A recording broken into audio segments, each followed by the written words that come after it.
Turki tiba-tiba mempercepat pembangunan jet tempur Kaan sehingga mengejutkan dunia. Media asing menilai langkah ini justru akan menguntungkan Indonesia. Kemungkinan karena Indonesia adalah salah satu calon pembeli atau mitra dalam proyek tersebut. Para pecinta dunia aviasi, bayangkan ini. Biasanya butuh puluhan tahun, ratusan miliar dolar, dan dokumen teknis setebal ensiklopedia, cuma untuk bisa melahirkan satu jet tempur generasi kelima. Tapi Turki, mereka datang bagaikan petir di langit cerah. Tada! Ini dia Kaan, jet tempur generasi kelima buatan kami sendiri. Dan kabar terbaru, prototipe keduanya sudah masuk tahap integrasi sistem. Waktu pertama kali kabar itu muncul lewat Defense Security Asia pada 12 September 2025, dunia industri pertahanan langsung seperti tersedak kopi karena kecepatan Turki ini luar biasa. Biasanya negara yang bisa bikin pesawat siluman canggih cuma segelintir. Amerika Serikat dengan F-35-nya, Rusia dengan Su-57, dan China dengan J-20. Nah, sekarang Turki bilang, tolong sisihkan satu kursi di meja elit itu, kami mau duduk juga. Dan mereka nggak main-main. Industri Dirgantara Turki atau TUSAS mengumumkan bahwa 2 prototipe tambahan lagi sedang dirakit, lengkap dengan penyempurnaan dari uji terbang prototipe pertama, si P0, yang sukses pada 2024 lalu. Artinya, bukan cuma bikin, tapi langsung upgrade pula. Kayak orang baru belajar masak, langsung menang MasterChef. Nah, program ini bukan proyek iseng. Ini bagian dari inisiatif pesawat tempur nasional Turki. Misi besar Turki buat ganti armada F-16 mereka yang sudah uzur.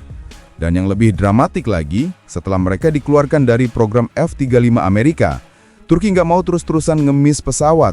Mereka mau punya kekuatan udara sendiri yang benar-benar berdaulat tanpa embel-embel restu dari Barat. Di pabrik khusus di Ankara, proses perakitannya juga nggak main-main. Mereka pakai pendekatan perakitan vertikal, bayangkan, seperti bikin gedung pencakar langit tapi versi pesawat. Sayap sepanjang 14 meter disatukan dengan badan pesawat seberat 3,3 ton. Semuanya disejajarkan dengan presisi tingkat dewa.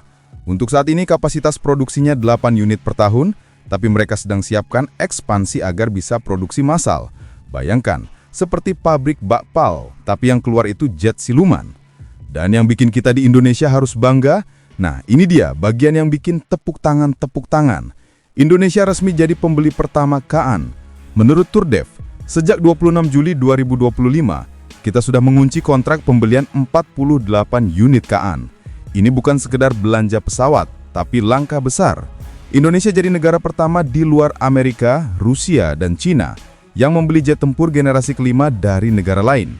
Kita bahkan dapat keistimewaan. Turki bersedia membagikan teknologi dan memberi peluang produksi bersama. Artinya, bukan cuma terima barang, tapi juga bisa belajar bikin. Nah, ini seperti bukan cuma beli mobil sport mahal, tapi juga dikasih kunci pabriknya.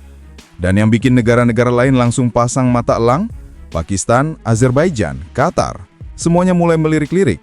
Karena kalau Indonesia aja berani ambil langkah duluan, pasti ada alasan kuatnya. Bagi Indonesia, ini langkah cerdas. Kita ingin memperkuat pertahanan udara kita, apalagi di kawasan yang ramai saingan. Singapura sudah punya F-35B, Australia punya F-35A, dan kita bakal punya Rafale dan Kaan, 2 lapis kekuatan udara yang bikin siapapun mikir 2 kali kalau mau macam-macam. Yang paling menarik, ini menandai perubahan besar di Asia Tenggara. Negara-negara mulai berani diversifikasi, nggak lagi hanya bergantung ke Amerika atau Rusia. Karena ketergantungan bisa jadi tali yang membatasi gerak. Dan Indonesia memilih untuk mandiri, sambil tetap bersahabat dengan semua pihak. Langkah ini juga memberi pesan kuat ke dunia, bahwa Indonesia bukan lagi sekedar pasar senjata, tapi pemain baru yang berani ikut merancang masa depan pertahanan kawasan. Bayangkan, jika proyek ini berhasil, bukan mustahil dalam beberapa tahun ke depan, teknisi-teknisi muda Indonesia akan ikut duduk di meja desain, merancang komponen pesawat generasi berikutnya. Dan itu bukan mimpi kosong, karena lewat kerjasama ini, kita dapat akses langsung ke teknologi radar canggih, avionik modern, dan sistem persenjataan mutakhir yang selama ini cuma bisa kita lihat di majalah pertahanan. Lebih jauh lagi, efek dominonya bisa luar biasa. Industri lokal bisa bangkit, lapangan kerja baru terbuka, dan rantai pasok dalam negeri ikut terdorong maju. Bayangkan, suatu hari nanti ketika KA-an buatan Turki Indonesia melesat di langit biru Nusantara, kita bisa berkata, lihat itu, hasil kerja tangan anak bangsa terbang gagah menjaga tanah air. Dan mungkin saat itu, dunia tak lagi memandang Indonesia sebagai pembeli, tapi sebagai negara yang ikut menulis sejarah masa depan kekuatan udara. Namun keberhasilan ini juga membawa konsekuensi strategis yang tak bisa diremehkan.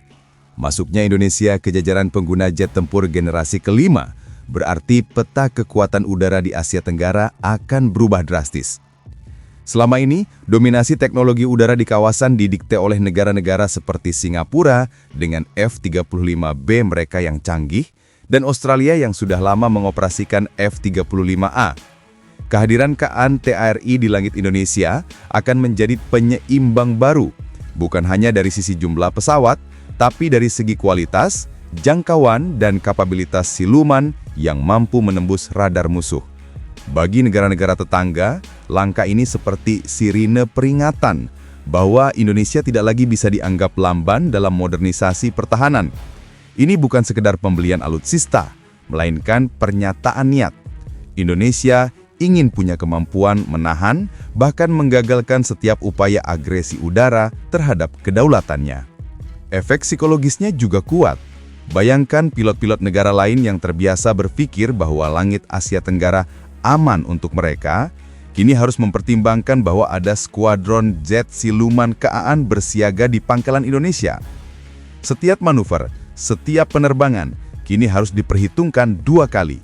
Karena di langit, keunggulan teknologi adalah faktor penentu hidup mati dalam hitungan detik. Di sisi lain, langkah ini juga menjadi angin segar bagi industri pertahanan regional.